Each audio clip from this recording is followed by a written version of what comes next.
Alright, here we are. The kayak is finally finished. Just kind of wanted to show you what I've done on it since you've seen it last. I added today I went ahead and added the Yak Attack Visipole, which I'll show you here. I got my Jackson flag on it. It fits directly into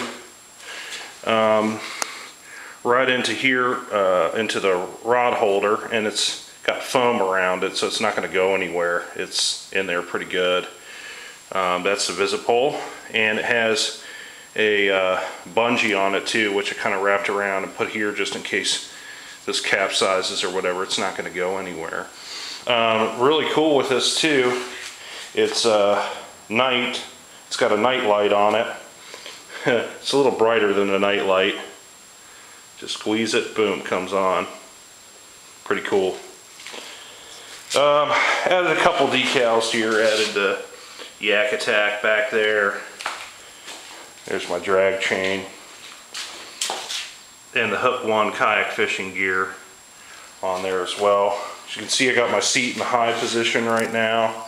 I put the lumbar support on the back here. Lumbar is really cool. All you have to do is disconnect or just pull it out from here, and you can blow into here and blow it up. You can loosen it and let the air out. Pretty cool lumbar support. It'll save your back. Here's my electronics. Got everything mounted. This is the Yak Attack little rail system. It's on a ram ball with the ram transducer arm. The transducer zip tied to the transducer arm, and so as you can see, it's in the down position right now, but if I want to bring it up, I can go ahead and just flex it up like that if I get into shallow water or whatever. The transducer cable comes through this fitting here. This is a wire seal. I purchased these from Hook 1. Put some rubber grommets in there. Drilled those out a little bit bigger. This one's a smaller one. I have a bigger one over here, which goes on the back of the electronics. You got both the power and the transducer cable go through there. Let's turn it on, shall we?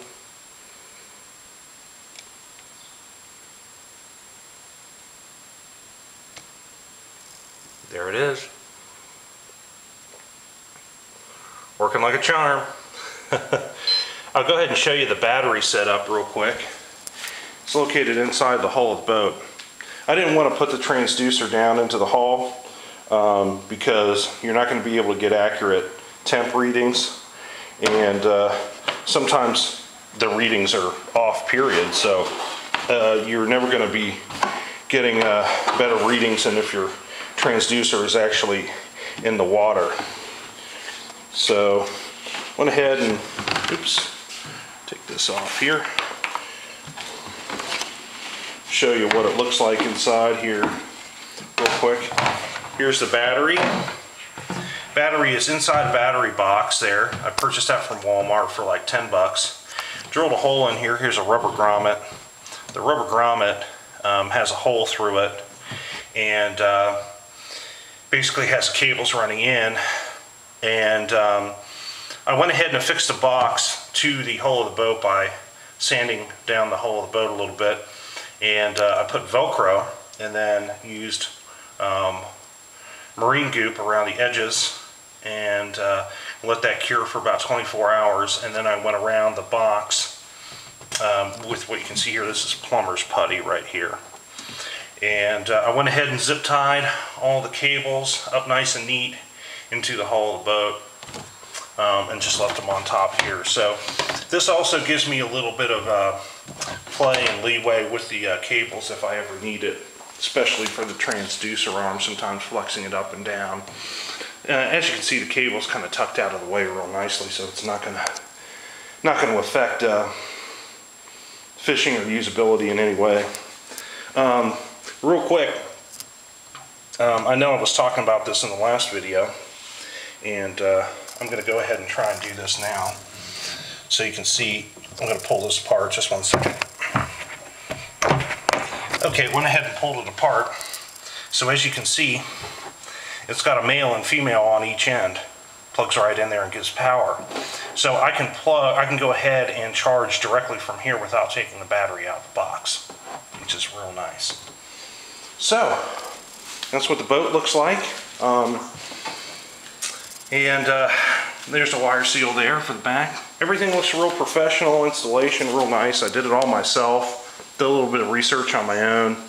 And you know, I want these to be permanent parts of the boats. That's why I chose this type of installation. So if I'm ever on the river and I don't want to use the fish finder, all I have to do is go ahead and remove the fish finder from the ram mount, and I can stuff this cable back down in there, and I can put a piece of tape over the top over that if I want to. As far as the transducer arm is concerned, all I have to do is just put it in the up position. I can just lay it up on top of the kayak like that if I want to and fish that way. Or I can take it off from here, just lay it in the boat if I want to. So anyway, that is the boat, man. Hope you like it. Yeah, everything looks good. I'm finished. It's ready to fish, and hopefully we'll have it out on our maiden voyage next weekend. So, if I ever get my darn car back. So here it is, my Jackson Coosa. Hope you like it.